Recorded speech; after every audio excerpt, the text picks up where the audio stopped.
Welcome back to this next video in which we are studying headaches. Okay, so we're currently in the process of trying to understand the pathophysiology that underlies cluster headache, and we're trying to understand at the moment where the autonomic symptoms that accompany the cluster headache and are on the same side as the cluster headache come from.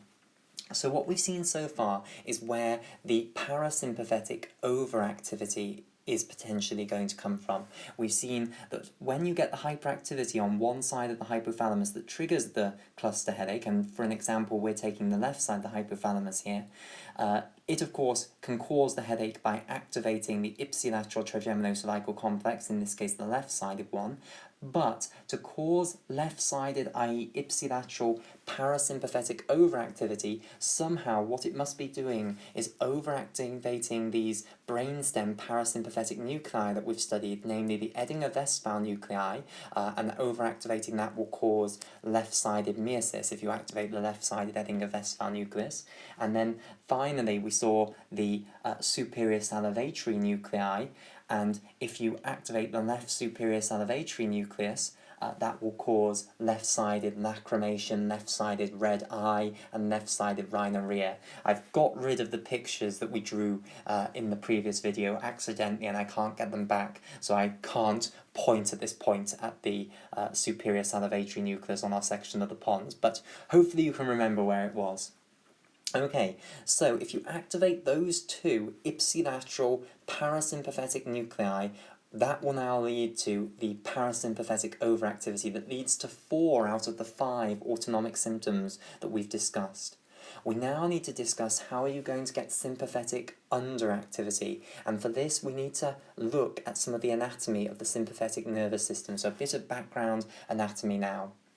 So, the sympathetic nervous system is different to the parasympathetic nervous system. Preganglionic sympathetic fibres are only present in the intermediate grey matter horn in the spinal cord between the levels of T1 and L2. They are not present in brainstem nuclei. So, we have seen 2 examples of brainstem nuclei that contain preganglionic parasympathetic fibres, the Edinger-Westphal nuclei and the superior salivatory nuclei. These sort of things do not exist for preganglionic sympathetic fibres. All of the preganglionic sympathetic fibres are in the spinal cord in the intermediate grey matter horn between the levels of T1 and L2. So we need to study how the fibres that are going to be sympathetically innervating the structures in the orbital cavity are actually going to get up there. So that's what we're going to do now. So let me just come down here then, and I'll put sympathetic nervous system as a little title here. So the first thing to say is that all of the preganglionic sympathetic fibres are present in the intermediate grey matter horns on either side of the spinal cord between the levels of T1 and L2. And so remember, there are 12 thoracic vertebrae, and therefore there are 12 thoracic spinal cord levels. There are 5 lumbar vertebrae, and therefore there are 5 lumbar spinal levels. So overall 14 spinal levels is included here, T1 to T12, and then L1 and L2. Throughout all of those levels of the spinal cord, there is an intermediate grey matter horn on either side that will contain preganglionic sympathetic fibres. So the first thing I'm now going to do for you is draw a cross-section of this portion of the spinal cord, so a cross-section of either the thoracic spinal cord or it could be L1 or L2 levels of the spinal cord. So we couldn't have seen the intermediate grey matter horn on our previous cross-sections of the spinal cord because they were cervical cross-sections. So here we go. So as usual, here's the oval of the spinal cord, and hopefully you should be able to shout at your computer screen what that little fissure at the front is called, and then you should be able to shout what that is called as well. So this is the anterior median fissure, and this is the dorsal median sulcus, or posterior median sulcus. Okay, so now let's mark on the grey matter of the spinal cord. So it's a very similar shape to what we've previously seen, except that you've got an additional horn. So we'll start on the right-hand side here. So there is the dorsal one, and then the intermediate one, then the ventral one, and now on the left-hand side here, ventral horn, intermediate horn, and then dorsal horn, like so. And you'll still have the central canal of the spinal cord here. So the new one on there, which I will write its name here because we've never seen it before, is the intermediate grey matter horn. And you have one on either side. So remember, we're looking from above, so this is the left side. So this is the left intermediate horn, and this is the right intermediate horn, front, back. So this goes all the way down from T1 to L2 as a great big column of grey matter in the spinal cord at that level. And it's full of the cell bodies of the preganglionic sympathetic nervous system fibres. So I might just try and put one of these on here. So there's the cell body, like so. And of course it's a multipolar neuron once again. So this is representing a preganglionic, which means that it's the first autonomic nerve, and then it's a sympathetic nervous system neuron.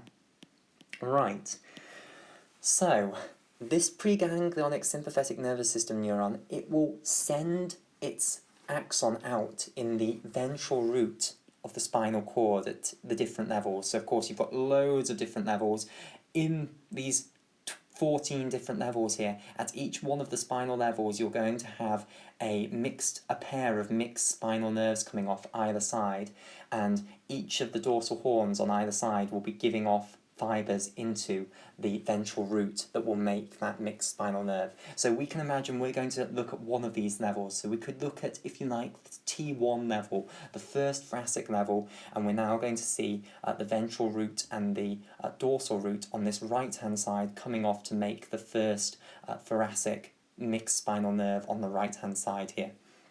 So most of this is revision. So here we go. So here is the dorsal root here, here's the dorsal root ganglion. We're not particularly interested in the dorsal root, we're more now interested in the ventral root. So here is the ventral root, like so, making the mixed spinal nerve here, which is the T1 mixed spinal nerve, so I might just label it up as that. Okay, so the mixed spinal nerve will pass out of the vertebral column through an intervertebral foramen. So the preganglionic sympathetic fibres here, they're going to send their axons into that ventral root here. So, like so, here comes its axon into the ventral root, and it will then end up in the mixed spinal nerve. And this is going on not just at T1, and not just on the right-hand side, but on the left-hand side as well at T1, and at all these other levels where mixed spinal nerves are coming off, all the other 13 levels apart from T1, the same thing will be happening. Okay, and these preganglionic sympathetic fibres, they're not just going to be supplying sympathetic activity to the eye. Of course, there's loads of targets in the body that need sympathetic activity, sympathetic innervation. We're obviously studying this so that we can then apply it specifically to the ones that are going to supply the eye, but this is the way it works for all sympathetic innervation to any tissue in the body. Right, so then what do we know about mixed spinal nerves? We know that they split into posterior and anterior rami, like so, and the posterior rami remain very simple anatomically, and the anterior rami, they take part in plexuses. All of the preganglionic sympathetic fibres coming out in the mixed spinal nerves between T1 and L2 will go into the ventral or anterior rami. Okay, but they're not going to be in those ventral rami for very long. They come off the ventral rami and in a branch called the white rami communicans, which then will supply the paravertebral ganglia, which I'll now discuss with you. So the paravertebral ganglia are a chain of ganglia that are on either side of the vertebral column, and which are where the site of the synapse between preganglionic sympathetic fibres and postganglionic sympathetic fibres is going to be. So let me just write down some terminology then. So we want to discuss the paravertebral ganglia. There's another name that you can use for the paravertebral ganglia, which is to call them the sympathetic chain as well, and it's quite common to hear them referred to as the sympathetic chain, so I'll write down that name as well. So we want to discuss the sympathetic chain of ganglia. So drawing a very simple picture of what this very basically looks like. If this in grey here represents the vertebral column, and of course this will be made up of lots of separate vertebrae. Then on either side of the vertebral column you're going to have these sympathetic ganglia, which are called the paravertebral ganglia because they're parallel to the ganglia. And because they form a great big long chain, they're also known as the sympathetic chain. So in red here, these are representing the paravertebral ganglia. This is the, if we're looking from the front, right sympathetic chain, and this is the left sympathetic chain. So, a little bit of background knowledge about the paravertebral ganglia. How many of them actually are there? Well, you have more of them than you'd expect. You might think that you're just going to have them parallel to the vertebral levels, where the spinal cord levels are actually bringing out preganglionic sympathetic fibres. So you might think that they're only at the levels T1 to L2, and therefore you only have 14 pairs of paravertebral ganglia. However, you'd be wrong to think that. There are more paravertebral ganglia than there are spinal levels with preganglionic sympathetic fibres in. So, let's just go over this. So there are actually 3 pairs of cervical paravertebral ganglia, and these are called the superior cervical ganglia, which is the topmost pair up in the cervical spinal cord level. Then there are the middle cervical ganglia, and then there are the inferior cervical ganglia. So even though there are 7 different cervical vertebral levels, there are only 3 cervical pairs of ganglia: the superior cervical ganglia, the middle cervical ganglia, and the inferior cervical ganglia. When we get below the cervical level, it then makes much more sense. There is a pair of ganglia, sympathetic ganglia, at every single vertebral level. So, at the thoracic level, there are 12 separate thoracic sympathetic ganglia. At the lumbar level, there are 5 separate lumbar sympathetic ganglia. And these are pairs, by the way, 12 pairs of thoracic sympathetic ganglia, 1 on either side of each vertebral level. And in the lumbar level, again, 5 pairs of lumbar sympathetic ganglia. Then as we go down into the sacral region, again, there are 5 pairs of sacral sympathetic ganglia, and that corresponds to the 5 fused vertebrae that make the sacrum. And then finally, as you go down into the coccygeal level, there is 1 coccyx, there is 1 coccygeal level of the spinal cord, and again, there is 1 pair of coccygeal sympathetic ganglia. So, at most levels of the vertebral column then, every single vertebra has a pair of sympathetic ganglia. The exception to that is the cervical region, where even though there are 7 cervical vertebrae, there are only 3 pairs of cervical sympathetic ganglia, known as the superior, middle, and inferior cervical ganglia. And those are going to be very important because those are going to contain the synapses and indeed the cell bodies of the postganglionic sympathetic fibres that are going to go up to the eyes. So those are going to be very important for us, especially the superior cervical ganglia. Okay, right, so that's what the paravertebral ganglia are. The question now is, these are here, okay, how do the fibres of the preganglionic sympathetic fibres get into the paravertebral ganglia? Well, they come in through things called the white rami communicans, which come off the anterior rami of the T1-L2 mixed spinal nerves. So let me put this here.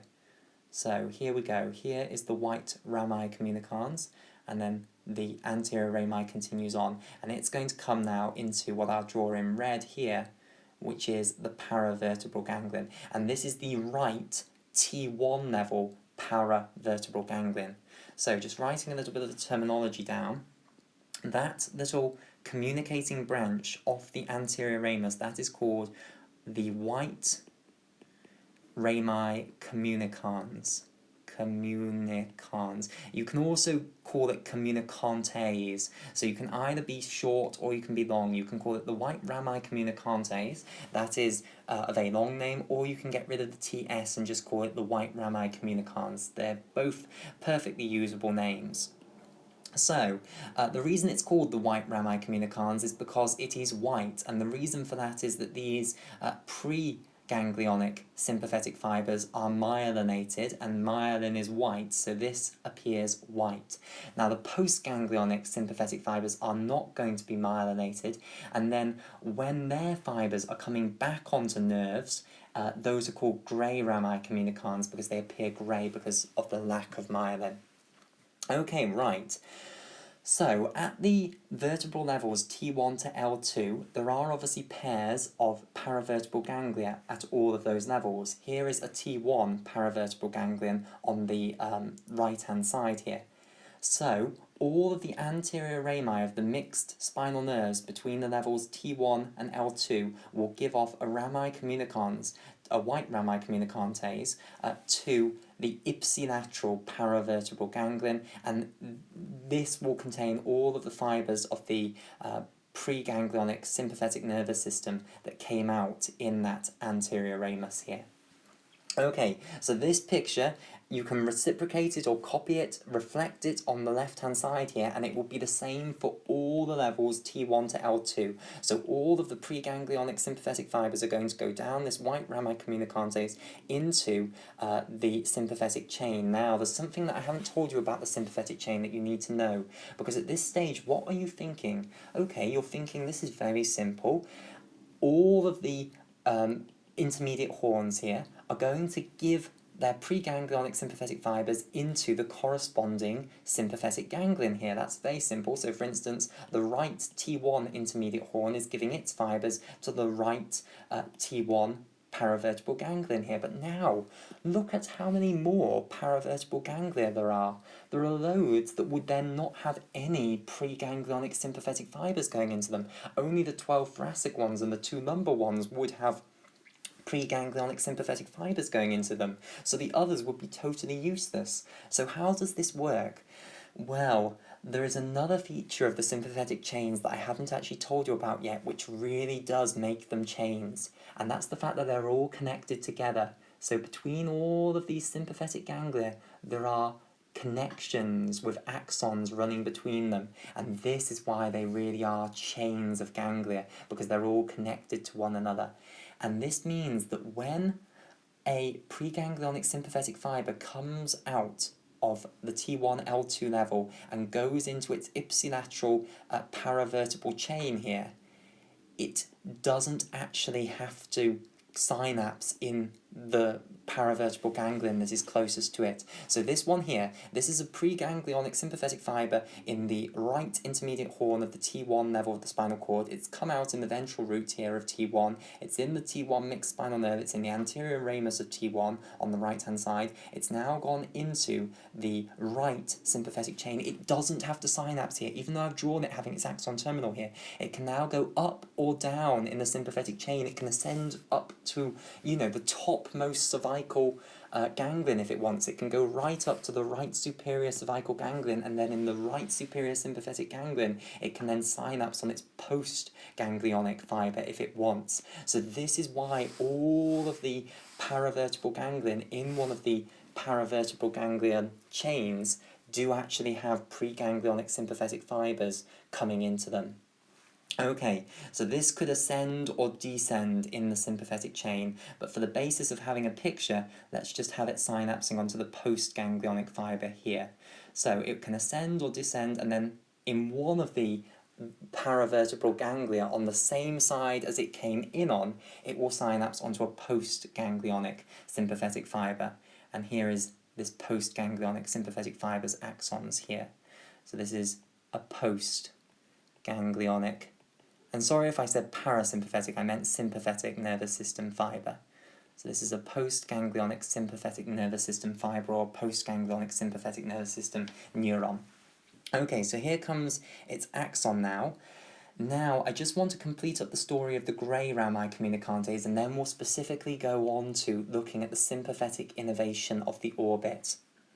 So, for a lot of the anterior rami of the anterior rami of the mixed spinal nerves, they're also going to receive a grey rami communicantase, which will carry fibres, the postganglionic fibres, from the paravertebral chain back onto the anterior rami. So this connection here is now called a grey rami communicantase. So a lot of the mixed spinal nerves will have a grey rami communicantase. The ones in the level T1 to L2, they will have a white rami communicantase and a grey rami communicantase, but other levels outside of T1 to L2, they can also have a grey rami communicantase, even though they don't have a white rami communicantase. Remember, a white rami communicantase is the way that an anterior ramus contributes to the paravertebral chain,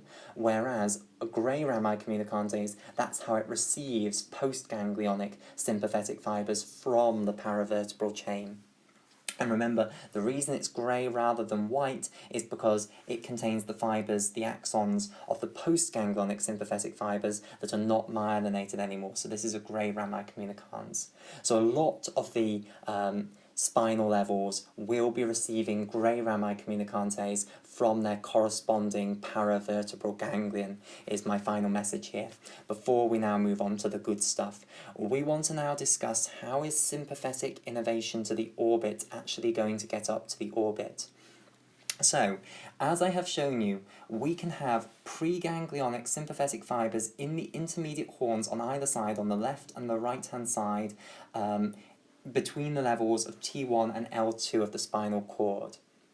Now, the preganglionic sympathetic fibres that are going to be innervating the left orbit will be on the left side, they'll be in the left intermediate horn, whereas the preganglionic sympathetic fibres that are going to be innervating the right orbit, they will be in the right intermediate horn, and they're not going to be at a specific spinal level that I can tell you. They'll be at some spinal level, most likely a high up spinal level. Okay, so we'll follow it for the left-hand side. I'll go through the story from the left-hand side because all of the examples we've been doing are on the left-hand side, even though on this I've been doing the right-hand side. So, on the left-hand side then, we'll have the preganglionic sympathetic fibres in the intermediate horn at some level between T1 and L2. They will then get into the left-sided paravertebral chain, as I have shown you, by going into the mixed spinal nerves and then going into the anterior rami and entering into the white rami communicantase to get into the left-sided sympathetic chain. They will then ascend up in the sympathetic chain to the topmost cervical ganglion, namely the superior cervical ganglion. So, let's write down its name in full here. So the superior cervical ganglia are extremely important here. So superior cervical ganglia, and these are in the neck, and they're still obviously parallel to the vertebral column. So, of course, you have a left and a right superior cervical ganglion. The one that's important to us is going to be the left superior cervical ganglion because we are talking about the left-hand side here. So let me just draw a little picture here. So we'll draw a little picture of the neck then. In fact, we'll draw a little picture starting with the bottom of the face here. So here is the person's nose, here are their lips and their chin, and then here is the beginning of their neck, like so. Okay, so obviously the superior cervical ganglia are towards the top of the neck. They're the highest of the three pairs of cervical ganglia. So I'll just draw them on here in green, like so. Okay, so this is the left superior cervical ganglion, and the equivalent would be on the right-hand side, the right superior cervical ganglion.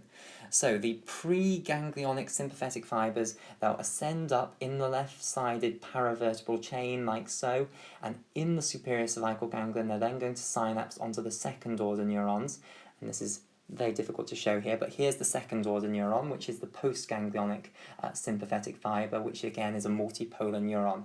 And it's then going to send up its axon up into the cranial cavity. And the question is now, how is it going to get into the cranial cavity? Well, here's the answer.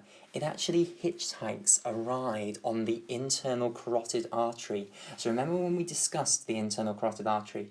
The common carotid artery ascends up in the neck, it splits into the external carotid and the internal carotid. In fact, I might even draw it on there in a thick pen.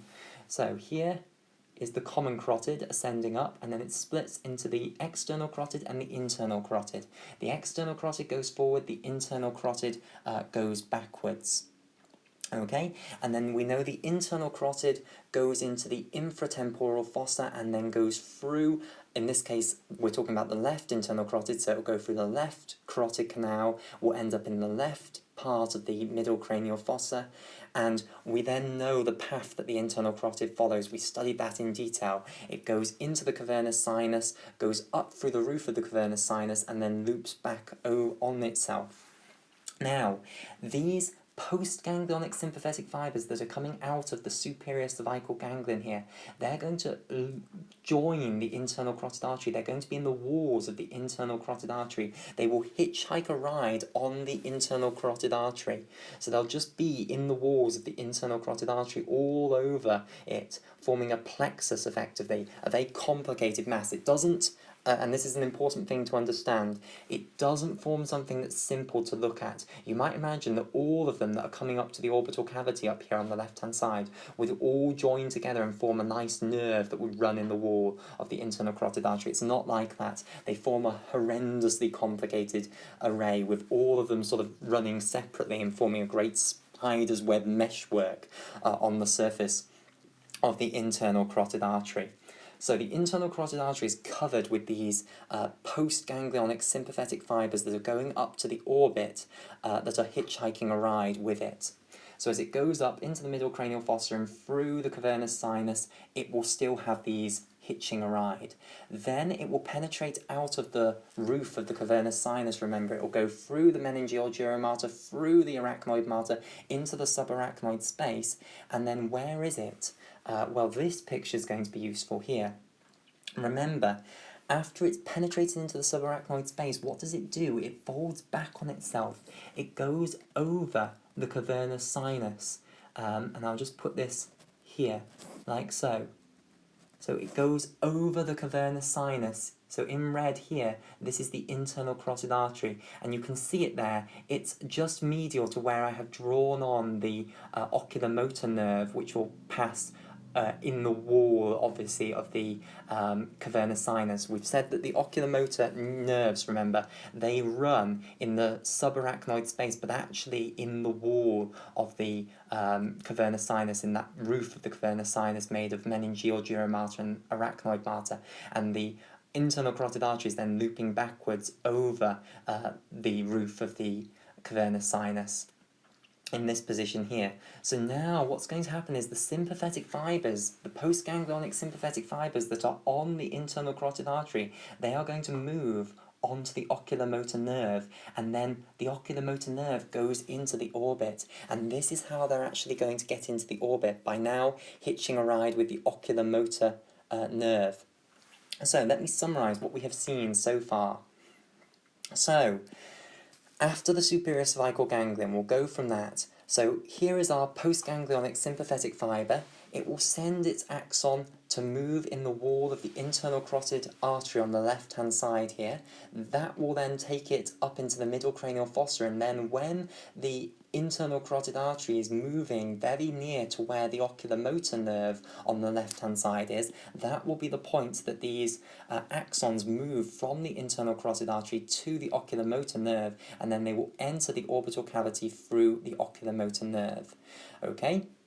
Now, where are these sympathetic fibres going? Some of them are going to the levator palpebrae superioris muscle, and some of them are going to the dilator pupillae muscle to activate it. The ones that are going to the levator palpebrae superioris muscle, they obviously need to follow this branch. They need to go into the superior division of the oculomotor nerve, and they then need to go into the levator palpebrae superioris branch, and they can innervate the smooth muscle component of the levator palpebrae superioris, and they are involved in continuously activating that smooth muscle component when we are holding our eyelids open all day long, but not consciously thinking about opening our eyes. Okay, so when the levator palpebrae superioris needs to maintain that tone all day long to maintain the eyelids properly open, that is the sympathetic output that is doing that. And here are how the postganglionic sympathetic fibres get to the levator palpebrae superioris through that branch there. The branches that are going to go to the dilator pupillae muscle, they need to somehow get into the inside of the eyeball. So they're going to follow the way the parasympathetic fibers do. So they'll go through the inferior branch, then go into the inferior oblique branch, then get into the ciliary ganglion here, and then go through the short ciliary nerves. They won't synapse in the ciliary ganglion. Remember, the ciliary ganglion is a parasympathetic ganglion, and we've already got postganglionic sympathetic fibers here. So they'll pass straight through the ciliary ganglion and go into the short ciliary nerves, and then they'll end up in the eyeball. They'll end up in the gap between the sclera and the choroid. They'll move in that potential space forwards to where the iris muscle is at the front, and they will activate the dilator pupillae muscle, which will pull the pupil open. That's normally how the dilator pupillae muscle is innervated by sympathetic fibers. Okay, so that's how sympathetic innervation to the orbit on either side gets to the orbit, by hitchhiking firstly with the internal carotid artery and then hitchhiking with the oculomotor nerve. So, finally, what we need to do is put this all together into a story then. Of course, in cluster headache, we're going to get underactivation of the sympathetic fibers. So somehow what must happen, therefore, is the hyperactivity in one side of the hypothalamus, and again we'll go for the left-hand side here. So the hyperactivity in the left hypothalamus, whilst it activates the Edinger-Westphal nucleus on the left-hand side and activates the superior salivatory nucleus on the left-hand side, it must somehow inactivate the preganglionic sympathetic fibers on the left-hand side that give sympathetic innervation to the levator palpebrae superioris muscle and the dilator pupillae muscle on the left-hand side. And remember, they will have their cell bodies down in some spinal level between T1 and L2, in the intermediate grey matter horn, somewhere between T1 and L2, likely high up. So somehow this must lead to inhibition of those preganglionic fibers on the left-hand side, and then it will lead to the sympathetic underactivity and therefore the ptosis, and also that will contribute to the meiosis. So remember, parasympathetic overactivity and sympathetic underactivity, both of those contribute to producing the meiosis. Okay, so there is the explanation of where the autonomic symptoms come from in a cluster headache. Of course, it's not a complete explanation because I cannot show you the links, the activatory links between this hyperactivity in the hypothalamus and the ipsilateral Edinger-Westphal nucleus and the ipsilateral superior salivatory nucleus, and I cannot show you the inhibitory link between the hypothalamus and the same-sided preganglionic sympathetic fibers in the T1 to L2 region of the spinal cord that innervate sympathetically the orbital contents. Okay, but I can draw arrows and say that somehow it must do that. Right, the final thing to discuss before we then go on to discuss the treatment for cluster headaches is to discuss cutaneous allodynia. Where is that going to come from?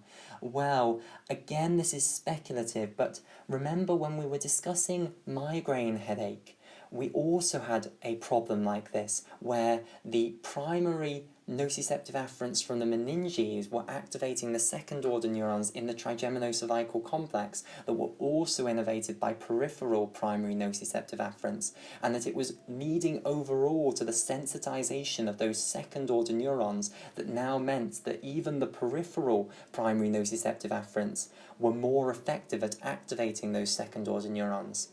We think it's the same thing here. I.e., if you use these second-order neurons a huge amount of time, then they become more sensitive. And it's not just that they become more sensitive to overactivity in the hypothalamus activating them, but they also become sensitive to the other inputs that could activate them. And of course, some of those inputs will be from peripheral primary nociceptive afferents. And therefore now, when you touch the area that's usually affected by your cluster headache, that causes firing in the primary nociceptive afferents. Normally, it before you've had the sensitization of the second order neurons in the trigeminocervical complex, that frequency of action potential firing would not be strong enough to activate the second order neuron.